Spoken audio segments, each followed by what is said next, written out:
Two heavyweight fights to discuss for the weekend ahead. The first is Robert Helenius versus Johann de Paar, two big European heavyweights who are going to be meeting this weekend. Now, for my money, Robert Helenius is the most likely winner here on points, and I'm going to tell you why. I think Helenius is the bigger man, the stronger guy. I think he's certainly the more powerful puncher. And I see Robert Helenius as the kind of guy who starts quite quickly in fights. You know, often we see him having a good first few rounds where his punching power is clear and he's able to inflict a bit of early damage on opponents and cement himself in the fight. You know, Johann de Paar, he's probably best known for his spirited loss to Deontay Wilder, but he's lost elsewhere. You know, I think he's also lost to Erkan Tepe, who, as we know, has been banned for being a drugs cheat, and maybe also Francisco Pianeta, although I might have got that one wrong because that one's from some time ago, so apologies if I have. I mean, I would describe Johann de Paar as a kind of middle-sized heavyweight, decent jab, and all round just a decent boxer, but probably not as strong a guy, probably not as powerful and big a guy as Robert Helenius. And I think in the early rounds, I don't know how many rounds the fight is, whether it's 10 rounds or 12 rounds, but I think Robert Helenius is going to set up a bit of a lead here. It doesn't surprise me if 6 rounds in, Robert Helenius is maybe 3 or 4 rounds up on the card.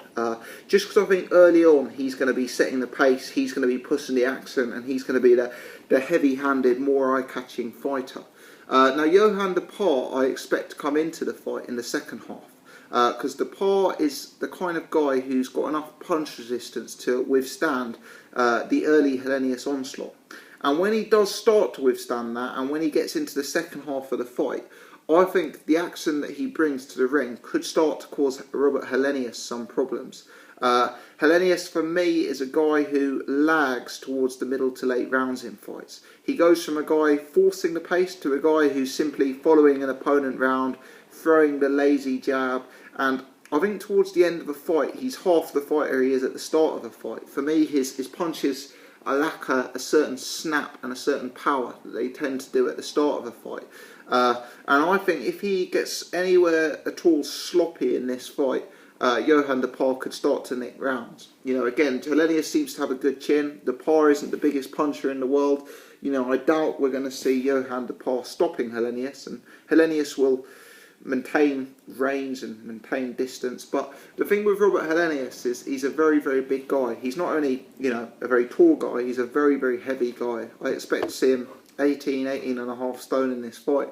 And it's hard for a guy like that, who does often push the pace, to fight for a good 12 rounds. It's just, you know, a body of that size is not necessarily meant to perform in that way. So I expect Helenius to take a decent early lead. I expect Johann de Paar to rally in the second half of the fight.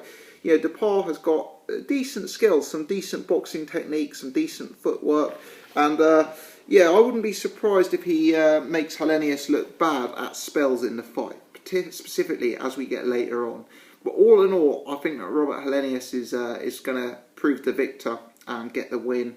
I would predict the cards to be something like 116, 112, 115, 113, something of that nature. I think Robert Helenius will do enough banking of early rounds to just thereabout take the victory. Yeah, one thing about Robert Helenius is he's quite a big star in his part of the world in Scandinavia. I actually understand he's a pay-per-view fighter. I think for the Frans Rill fight, and I mean, Johann de Paar would certainly be a lot better known than Frans Rill. I believe I was told that did 100,000 buys or something of that nature on pay-per-view over in Finland.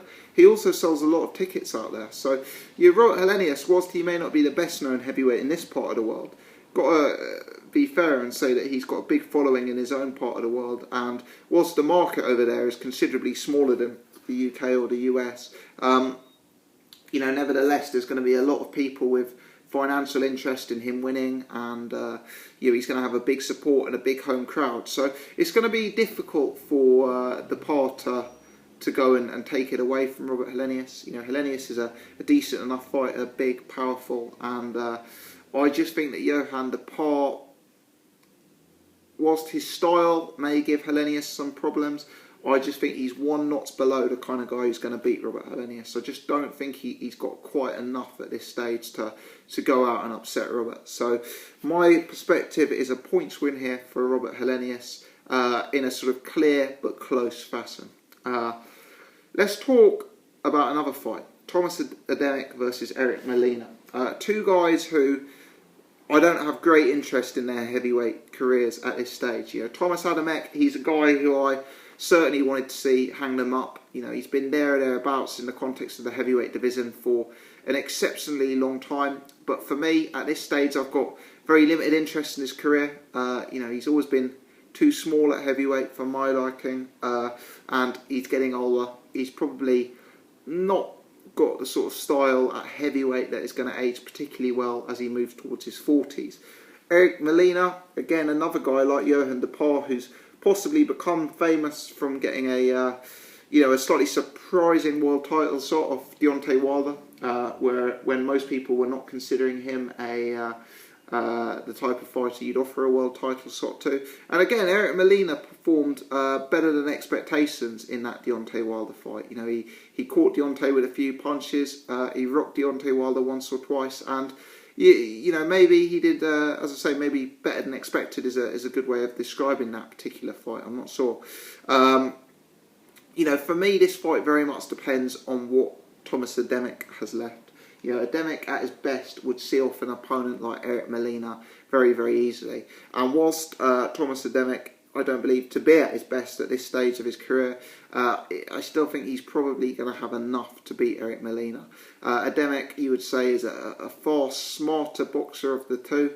And whilst Eric Molina is a big guy, whilst he does carry some power, you know, for me, he's sloppy, he's flawed, and he could easily be outboxed by someone with a little bit of class to his game, which, you know, for my money is what Thomas Adamek is able to bring to the table. So, you know, that's how I see it. I think Robert Helenius and Thomas Adamek to win on points this weekend would be where my money was if I was having a bet on these fights, which I'm not.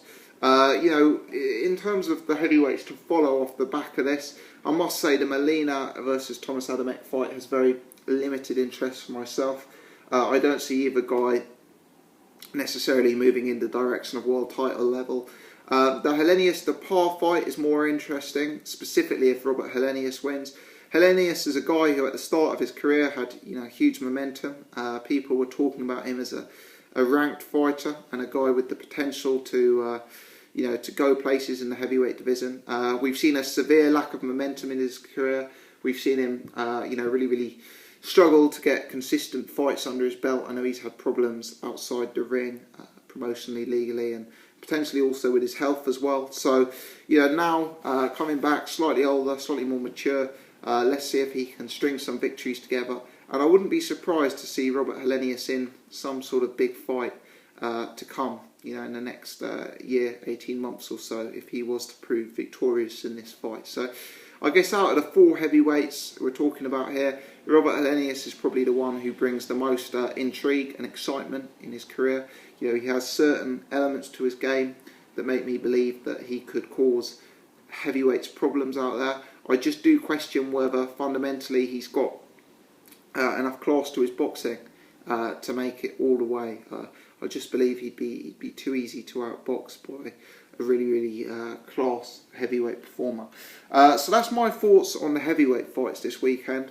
I'm going to do separate videos on the other fights. I know there's the Callum Smith fight against Mohammadi, the Rocky Fielding fight against Rabrasse. Over in the States, I believe on Friday, you've got Adrian Broner versus Ashley Fairfain.